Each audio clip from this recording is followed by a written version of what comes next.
Hello? Can you all hear me? I can hear you. Okay, thank you very much. Thank you very much. Good evening, consultants, senior registrars, and medical officers. My name is Dr. Chikize Justice, your anchor for tonight's presentation. I would want to welcome all of us in a very special way. And if Dr. Abinde is ready, I will enjoy your pleasure to share your slides so that we can officially begin the presentation. Thank you.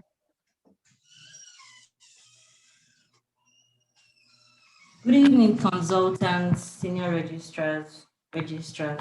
I'll be discussing today about social media and health.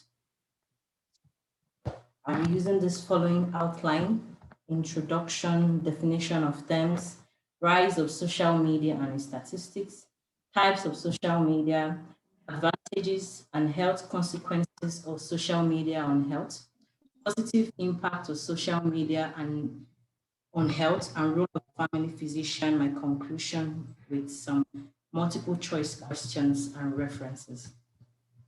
Introduction. Many social media tools are currently available right now for healthcare professionals, including social network platform, blogs, micro wiki, media sharing sites, and virtual reality and gaming environments. The tools can also be used to improve or enhance a professional network and education, also organization promotion, patient care, patient education, and public health programs. Definition of terms. Social media are interactive technologies that allow creation or sharing information, ideas, career interest, another form of expression via virtual community and network. Merriam-Webster explains social media as a form of electronic communication through which a user will use an online community to share information, personal ideas, personal messages, and other content. Social media currently use interactive web 2.0 internet-based application. Then social network. Social network involve why human beings are connected, how and why they are connected. In a digital technology, an online community of people with common interests which use a website of other technology to communicate with each other and share information and resources. That is the type of network. It could be a business-oriented social network. It could be a health-oriented social network. Be a website or an online service that facilitates this communication. Then, digital social network refers to a web-based platform that allows individuals to create their own personal profile and build a network of communication with other users. Example, Facebook, which was created by Mark Zuckerberg, is the most popular platform with more than 1.19 billion monthly active users, followed by Twitter.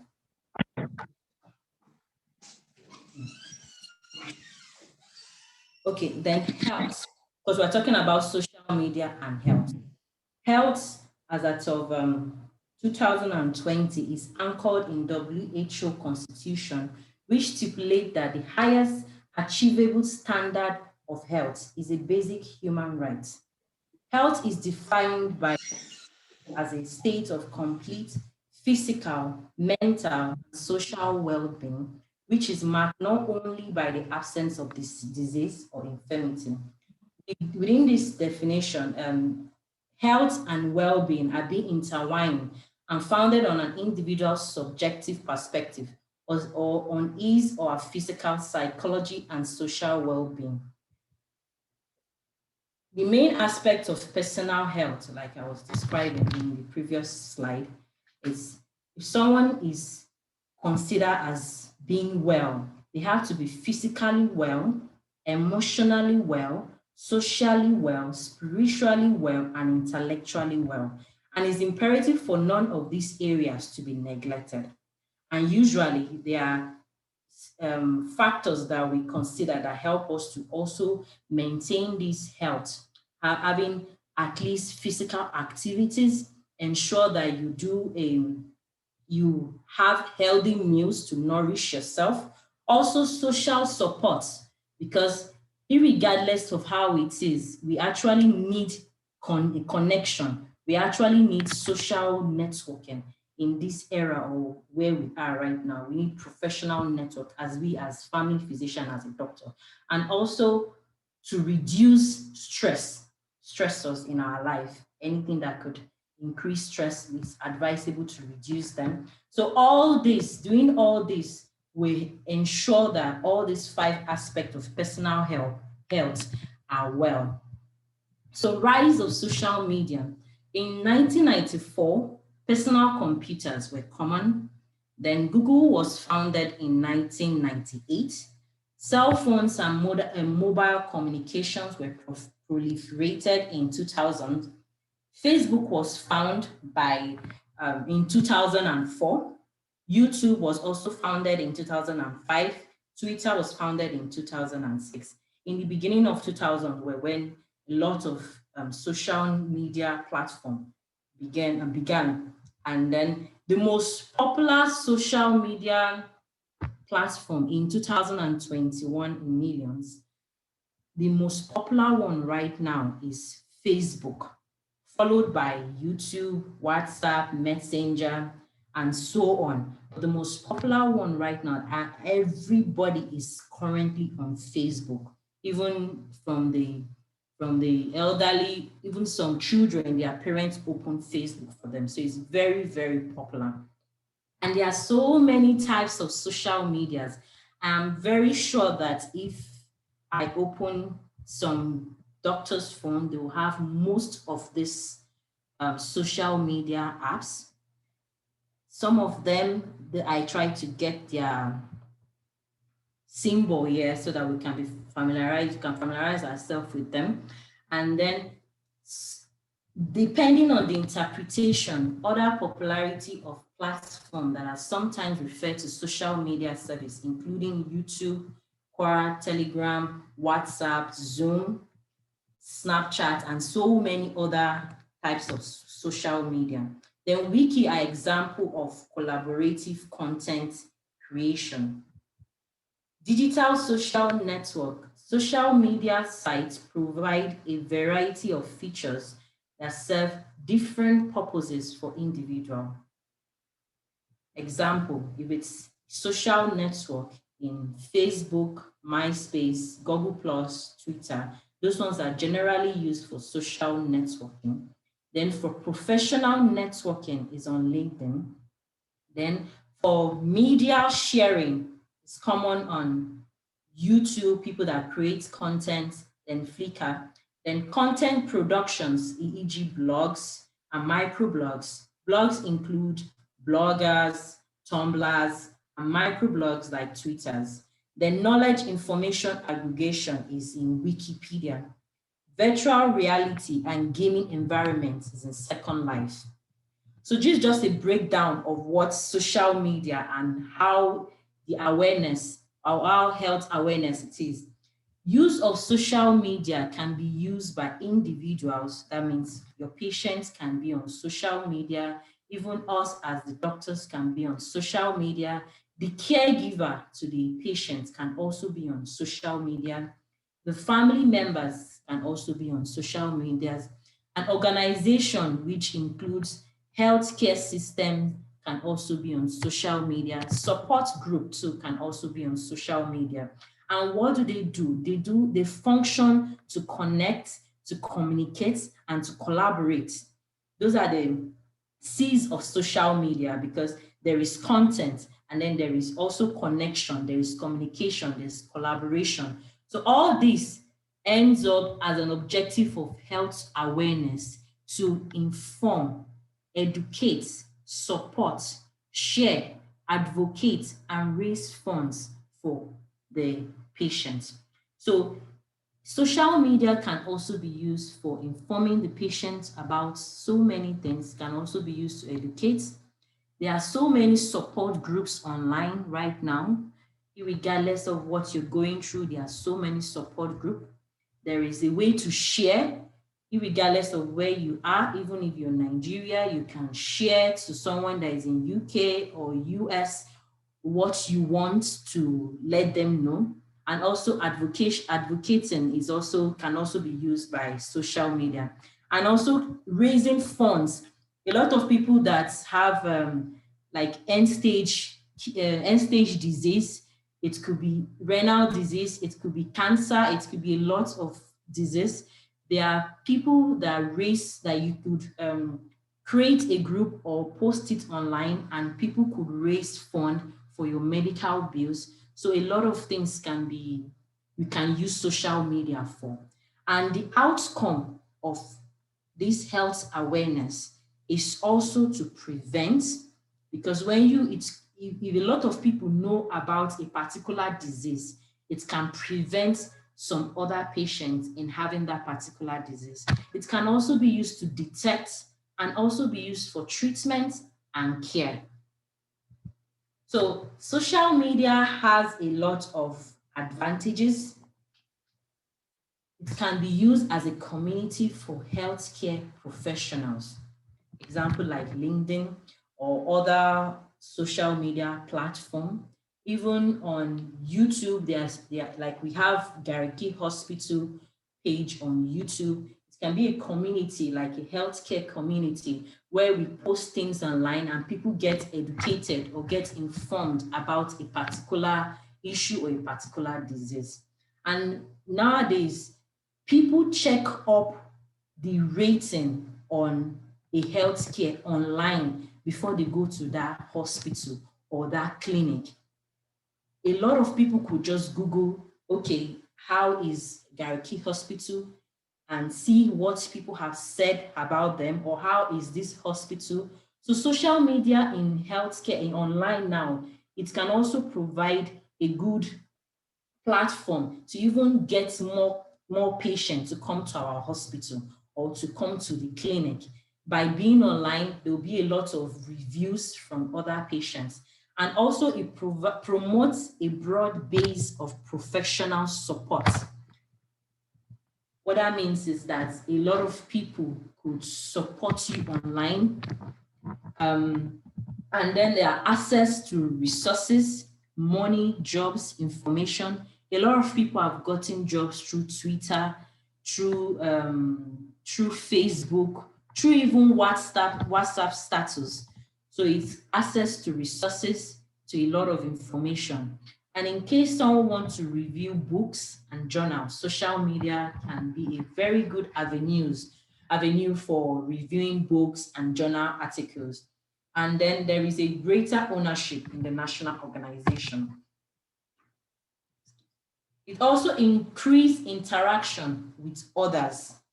What that means is, it's apart from being in your circle, you could interact with a consultant outside where you are. You could also, maybe you want to invite a consultant and is not in your vicinity. It could also make you increase your circle, and then your interaction or your circle will be broad.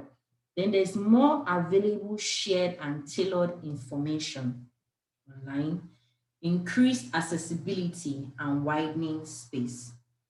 There's also peer social emotional support.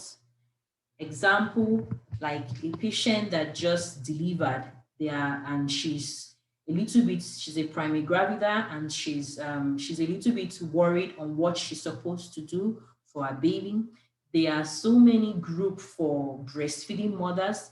There are so many groups for new mothers online. Those kind of support group can also help our community, also to help get the best information online. Even for people that are that are going through alcohol addiction, or they are trying to stop alcohol, there are so many support group online that they can talk to. They might not be able to open up to a doctor or to their family members. But talking to someone online could, and they are not seeing the person, they could be more free with that person or with the online friend. And then there's also potential to influence health policy. That is a good way so that you'll be able to know what exactly you want to do. And then there's also public health surveillance. Public health surveillance, it's when it's according to, there's a way of planning and implementing public health practice. And that can also be used in preventing all this, preventing like a pandemic or endemic issue. Like if a patient, they can easily share what is going on in China easily to Nigeria, so that we'll be aware of what is going on. Is because of social media. Without social media, we might not be able to do public health surveillance faster comparing with no social media. And health consequences of social media. There are negative impacts and there is positive impact. I will start with the negative impact. Abnormal posture due to persistent use of smartphones, which is very common. Even me, I am very guilty of this posture. It can lead to, they call it text neck syndrome, where the head is a little bit tilted forward. Most people use this 60-degree tilting, and then so that you can properly see your phone. It can lead to neck strain. So persistent use of phone that is not in a good posture can also manifest as neck pain and headache. Also, visual disorders. Smartphones emit blue light that could also be too bright for the eye and can damage the retina, leading to macular degeneration. There has also been a link between smartphone and cataract. Sleep disturbances. Staring at phone screen in bed implying staring into a bright light scape, which might delay melatonin production and prevent quality sleep pattern. Also, social media can be very addictive, where there is so many information that could be shared online. There is so many social media apps currently online. So you get so busy with a lot of things, just watching a lot of things. So most, especially the teenagers that are just newly exposed to social media, might be having difficulty in balancing that life, and they end up not sleeping early most of the time. Depressive illness. And due to most of the time when they are always in their house staring at their phones, a lot of people have lower self-esteem, lower social confidence, lower personal self-confidence. And then because you lack face-to-face communication, the patients might be a little bit depressed because they don't really have real friends. They have online friends. So most of the time they are always online, always checking up on something, and they don't have real friends that they can really talk to. So it can also lead to depressive illness. And right now, cyberbullying is the main thing that is the most negative impact, even on celebrities. It affects, there is no how you go on a celebrity page, you don't see someone insulting them. So cyberbullying, it's a very, very big problem in social media era right now. And we are still trying to stop bullying, but hopefully we are able to advocate for less bullying online. And it always happens to people that are just always at home, that don't really go out. And the only way they can voice their opinion is going to insulting someone online. And like I said, it can lead to addiction, spending much time on social media websites, which can interfere with the way they live. It can also lead to isolation. Social media is gradually eliminating direct, basic verbal communication. Most people don't have real friends, like I said. They don't even feel like going out because it's more comfortable to just lie down in bed, check everything that is going on, happening in the world. So it can lead to isolation. And then carpal tunnel syndrome. It can also lead to carpal tunnel syndrome, especially because most of our smartphones right now are quite heavy, and most people place it on their median area. So the compression of that nerve by the smartphone, persistent compression of that nerve can lead to carpal tunnel syndrome. Then fatigue, when you are just sleeping all day, pressing your phone, you could just feel a little bit tired and you don't want to do anything. And distraction away from the real life, away from your activities at work, away from family. Most couples that are newly married don't even communicate because they are already addicted to social media before they even got married. You see most newly married couple and then they are both sleeping on the bed, but they are not talking to each other, but both of them are on their phone. So it can lead to distraction from a lot of things. Then physical interactions with others are gradually being eliminated, like I said. It also hinders creativity. It decreases physical activities. It can also lead to sedentary lifestyle. From the sedentary lifestyle, the patient become obese, is not exercising. From not exercising, patient can have so many other diseases. It can predispose them to hypertension, diabetes, because they are just at home always pressing their phone. So social media has a lot of negative impact. Negative impact on children. Most social media sites have strict guidelines about age limits, but several young children still access them by giving the wrong age, either through YouTube or the Wikipedia page. A lot of people use either their parents' account, so they end up being exposed to languages and pictures that are inappropriate for their age. The consequences for this is an abnormal behavior and bad attitude, which can be injurious towards the health and negatively affect their future. It can also lead, like especially in a teenager that is exposed to pictures that are inappropriate for their age. It can lead to teenage pregnancy. It can lead to unsafe abortion, a lot of complications on the children. And then other negative impacts on social media. It can also promote unproven treatment. A lot of times a patient will come to you and say, doctor, I read online that this can be used for this. You as a doctor, you have probably never heard that before. You're like, where did you see that? I do not think it's true. Then there are also communities like cancer communities that promote marijuana use. Also pain communities as they promote non-prescription drugs. And then there's also linked to bogus treatments.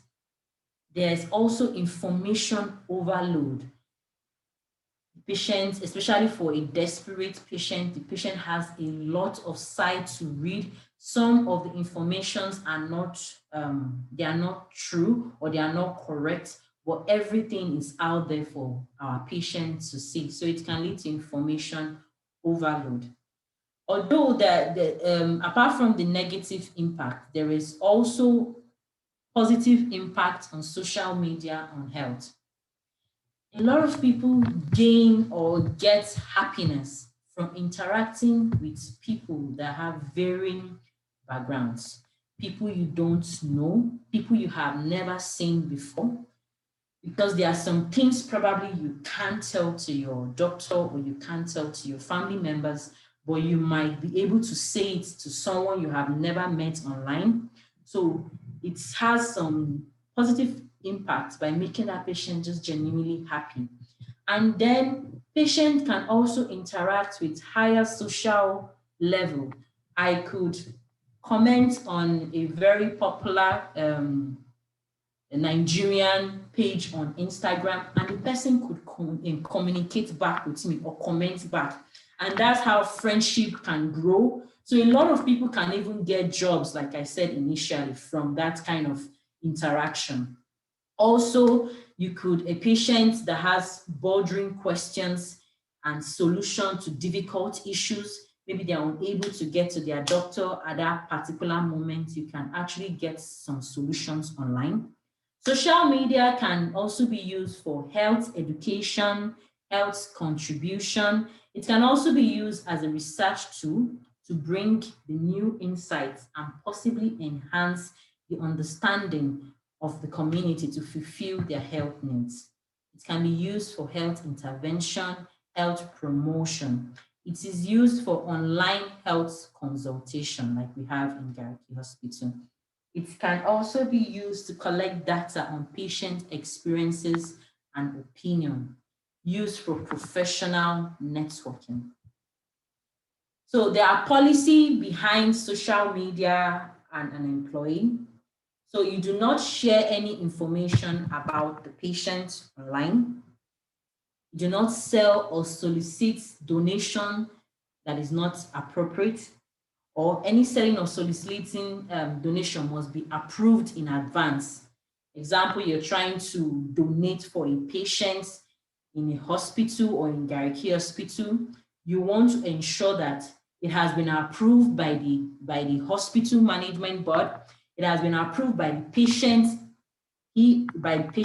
so that you don't just put up a patient's picture online and it's a false advert or a false donation. Make it clear that you are posting any posting that you are posting. Make it clear that you are posting your own opinion and not of your employer. You do not publish confidential or proprietary information. Posting and viewing of social media sites should not interfere with your work.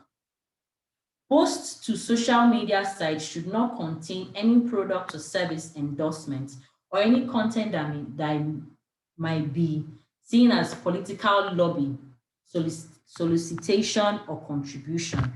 Then approved social media networkers should stay within the scope of their roles in posting on behalf of organization. So, role of family physician. We as family physician, like we said, we are a 7-star doctor. We are the first caregiver. We want to ensure that when we see our patients, we take a good history. We are the coordinators, we are communicators. We ensure that we communicate well with our patients and ask everything about that patient. Sometimes you might feel you're asking too much, but everything you ask is always important. You can also advocate for, especially for the children, there should be some content or some information they share on the general TV that children are not supposed to, they should not share it. I mean, on general TV, there should be age restriction. And we also manage resources.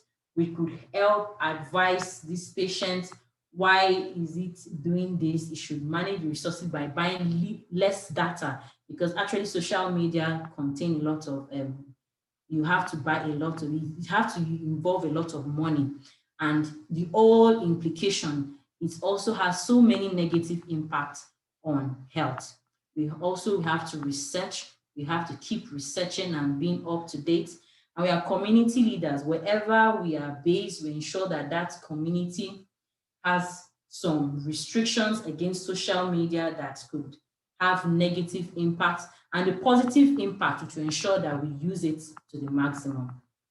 Family medicine tool that I think we can use in social media and health includes family circle. Example, I think most stages of family circle we can use, especially like in a case of teenager, family with teenager. Family with teenager, we want to ensure that we advise the parents on restricting things that are online. And also in these stages, people that are with school children, we should advise the parent they should not be exposed to social media early. And also ECHO which has to do with the interaction between the patient, his environment, and the people around him. We also have to ask the patient if he or she is comfortable sitting and chatting with friends. And if the patient is comfortable sitting at home just pressing a phone or his phone, we'll be able to know the patient behavior, and also how this patient, how many social media, I mean the times the patient spent on social media, and just ask around it if it's affecting that patient negatively. Also family APGAR, someone that is currently distracted from their family, currently not paying attention to their work, currently depressed because of so many things they see on social media. It could also lead to dysfunctional family, and patients could not be putting all their best in making the best wife, the best husband, the best daughter or best son. Conclusion: healthcare professionals use social media to promote their service and provide better care to their patients.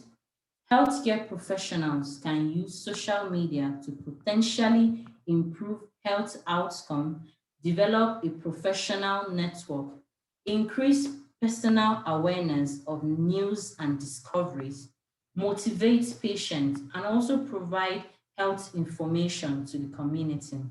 Social media and healthcare can transcend the individual in ways that doctors, policymakers, and researchers will be happy about.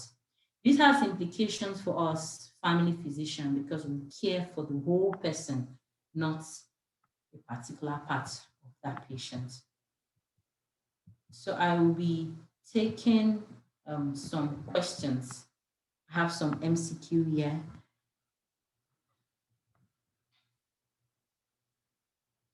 Number one, okay. A 18-year-old male patient complaining of neck pain, which started a month ago after getting a new smart device. You need to ascertain which degree of head tilt he usually do every day, which that can predispose him or her to test neck syndrome while using the phone. So which degree do you think this patient currently do or predispose this patient to test neck syndrome? 100 degree, 20 degree, 60 degree, 10 degree.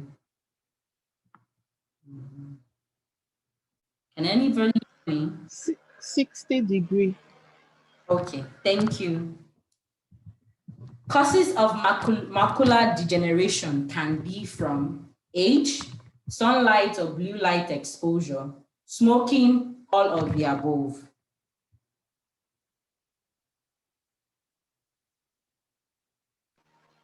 I think it's all of the above.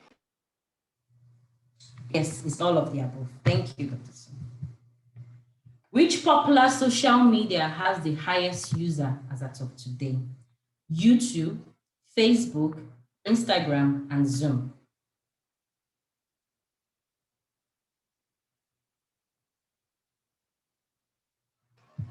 Facebook. Thank you, is correct. Carpal tunnel syndrome is caused by compression of which nerve? Ulnar nerve, radial nerve, median nerve, musculocutaneous nerve.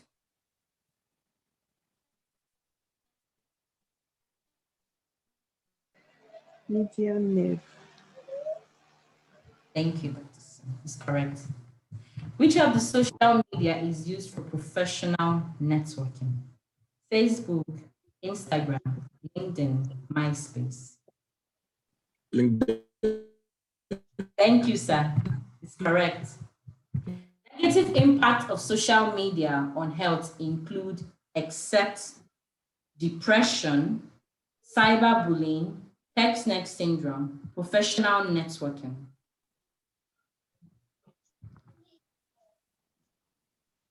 Professional network. Thank you. It's correct. Positive impact of social media on health include accept health education, health intervention, lower self-esteem, creating awareness.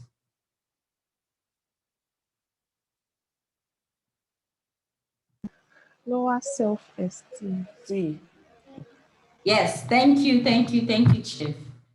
These are my references. Thank you for listening. Thank you. I'm done. nice presentation. Thank you, Ma.